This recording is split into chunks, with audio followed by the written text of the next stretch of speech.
Very impressive that last video we saw, Amit and Brita. I'm going to talk about how and in what ways can we integrate smart technology at a more urban level. I'm going to show you one specific proposal, actually not a project, that we worked on in 2008. I'm going to take you through this proposal that we had done alongside NASVI, that's the National Association of Street Vendors of India, for what is called the ring rail in Delhi. I'm not sure how many of you are familiar with this. The proposal was made in 2008, hasn't been implemented, and becomes more relevant as today's population has only increased and the potential of the city only increases. The ring rail project was a venture born in the mid-1970s with the ambitious goal of circumventing the urban expanse of New Delhi. Originally conceived as the Delhi Avoiding Line, its primary objective was to alleviate congestion on existing interstate lines and efficiently manage passenger and goods traffic. Over the years, the project evolved, introducing the ring rail Parikrama Seva to connect new residential colonies and government housing areas. However, as we will discover, the journey of the ring rail has taken unexpected turns, facing challenges and prompting us to reimagine the role. How many of you have heard of this project? Not the project, the ring rail itself that exists. Not a lot of us, I would say. The manner in which the city has grown subsequently, the development of other transport networks and numerous systemic issues have left this urban transport system grossly underutilized.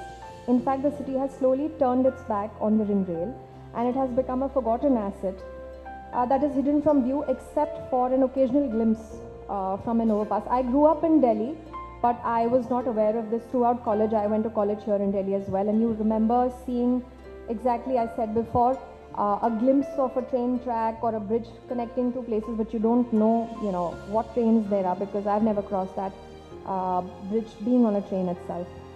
In 2023, Delhi's estimated population is 33 million, with an overwhelming presence of 8 million motorized vehicles on its roads, dominated by private vehicles, cars, jeeps, motorcycles and scooters. The official count of non-motorized vehicles including bicycles, is limited and inaccurately reflected, with unofficial estimates ranging from 3.5 to 4 million. The discrepancy in cycle rickshaw numbers highlights the challenges in accurately documenting these figures. Furthermore, independent studies suggest that despite the extensive road space occupied by 2 million car owners, they only fulfill a fraction of the city's commuting demands. The track was not originally intended to be urban transport corridor at all. Rather, it was designed specifically to move goods trains discreetly away from the three main passenger stations of the city. The three stations are Sarai Rohila, Nai Delhi and Nizamuddin railway station. This explains its out of sight, out of mind route and the isolation and inaccessibility of the stations.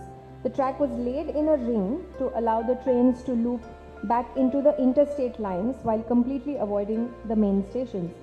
The running of an intercity passenger service was an afterthought meant to augment its function beyond merely increasing Delhi's shunting capacity. Since the urban passenger service was always secondary to the ring's functions as a goods train line, integrating it with larger transport plan for the city has faced many systemic hurdles. I'm going to take you through the history of this because most of you are not aware of this, and to just see how it came to be and how it's just lying pretty much defunct here, not very much used by people around, and while it's taking up so much of the real estate in this city. Deploying smaller capacity transport like RTVs or mini buses to connect to existing bus services or the metro is unfeasible, since that would mean increasing the number of mode changes in a single trip and more vehicles on the roads. Although initially the service did briefly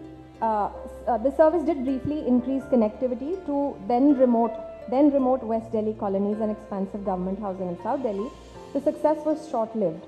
The size and pace of sprawl that the city subsequently witnessed meant that the service was accessible, useful and relevant to a gradually reducing percentage of population. Today this number is negligible and the ridership is very, very low. So, imagining the ring rail beyond the rail. Suppose we were to imagine it as an urban context outside its functional role as a railway line. Could the very reasons for its failure be leveraged to create a vibrant alternative engagement within the city?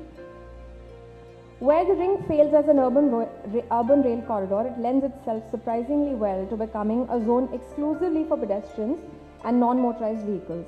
At an unobstructed continuous length of 35.2 kilometers through the city, the ring corridor is cyclable.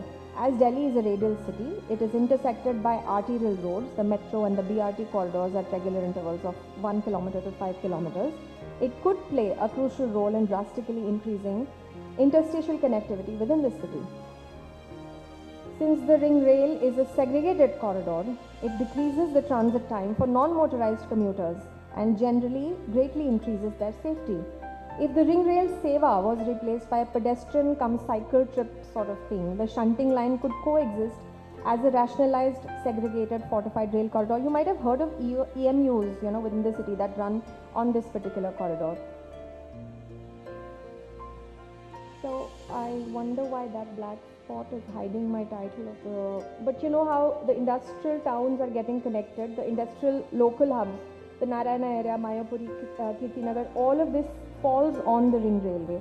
The ring as a precinct for the informal sector, Delhi's street culture lies at the heart of its urbanism, whose vibrancy is powered by a bustling street economy. But I can't find because it's covered, that black thing has covered my title sheet. Fine, thank you. With slower moving traffic of pedestrians and cyclists, it presents the ideal opportunity for conducting street commerce, also increasing the area that the vendors cover. The ring passes through the hidden back end of many residential areas. So, you don't realize that the ring is actually crossing behind your residential areas, making it an ideal service zone for these colonies. Allowing temporary day-long markets at different locations on different days would also increase business by allowing consumers to access multiple goods and services at one time. The ownership of the land would still be with the railways, with no squatting, land grabbing to be allowed. There are fringe benefits, we're calling it the fringe benefits, opportunity to improve lives. The informal sector then thrives on a track like that, provides an intricate web of services necessary for the smooth functioning of our day-to-day life. Also, the people who are involved in this sector then, can access the ring on their bicycles, moving from, one part of the city to the other. Ultimately, these issues are linked to the lack of legitimacy of this sector, and more specifically, the lack of a legitimate space within the city from where they can operate. Why is this important? We're talking about smart solutions, smart technology, but we feel that to integrate that, we have to identify a place at the urban level such that we can then integrate smart technology. And I'll come to that, how we integrate smart technology with this. If the ring were to become a legitimate zone of operation for the informal sector, it will become possible for them to organize themselves into cooperatives, avail benefits and improve their services and wares, while enabling the owners, that is the railways, to conduct smoother financial transactions like rent collection with this sector via the cooperatives. This is the map. Again, it's hiding my title, but it's location of the residential areas in the city and how the ring connects, all over here, Sarojini Nagar, Lajpat Nagar on this side and Patel Nagar, Kirti Nagar on that side. Then these are, I think, the commercial hubs in the city, Sadar Bazaar to Seva Nagar to Sarojini Nagar Market, Mayapuri. Someone on a cycle, actually, this is an existing kind of ring that we can develop into a cycle track, and all these areas can, so someone who lives in Sadar Bazaar can come to provide service in Sarojini Nagar via this instead of getting into the main roads of the city. The institutional areas of the city are also connected by this very ring track. Forests within an urban jungle, sustainable engagement with the city forests is also possible. The ring can act as a buffer to help evolve an eco-sensitive culture, an interface that would not only control access to the heart of the rich, but also be a space that educates and encourages sustainable engagement. Pedestrian ring would also be an interface that could house facilities like, of course, toilets and equipment hire that would support eco-friendly activities such as nature workshops within the ridge. And then, fun and games, these become areas to have people get into these sort of very small spaces where street games, urban sports, entertainment activities can also come up, creating a culture for this city in a space that is actually not recognized or utilized in any way. Okay, this slide says the interactive city, which is where we get smart now. We're talking about a mobile-enabled information cloud network which is connected to the city. The ring can have a digital wide area wireless network powered by collective participation and accessed through the simplest mobile device, creating an interactive urban living. Various opportunities for advertising, specialized services, event management and public participation are created. I am going to just finish the last most important one here, and created, leading to substantial revenue generation for stakeholders.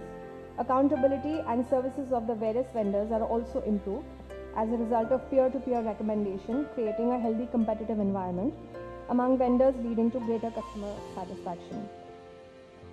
Further, the information cloud evolves into being the transactionary interface between cooperatives, their members and consumers. Transferable subscription in mobile telephony could be made an avenue for non-monetary incentivization of quality in goods and services. This could also be used to deploy microfinance and welfare benefits from the cooperatives to their memberships. In envisioning the ring as an interactive city, we propose the implementation of a comprehensive digital network along its expanse, forming a mobile-enabled information cloud. This proposal was done in 2008. It did not go forward, but the land still remains, and the need for something like this to connect, that sort of informal sector and part of the society still remains absolutely. This transformative initiative would harness collective participation and be accessible through the simplest mobile devices, fostering an unprecedented level of connectivity and engagement. The digital network would function as a dynamic hub for information dissemination, creating an interactive ecosystem. So I'm just going to run through the last bits of the slides. But this is an attempt to bring, smartness to something that goes beyond a single building and connects with the urban level of the city. And I'll leave you with that. Thank you.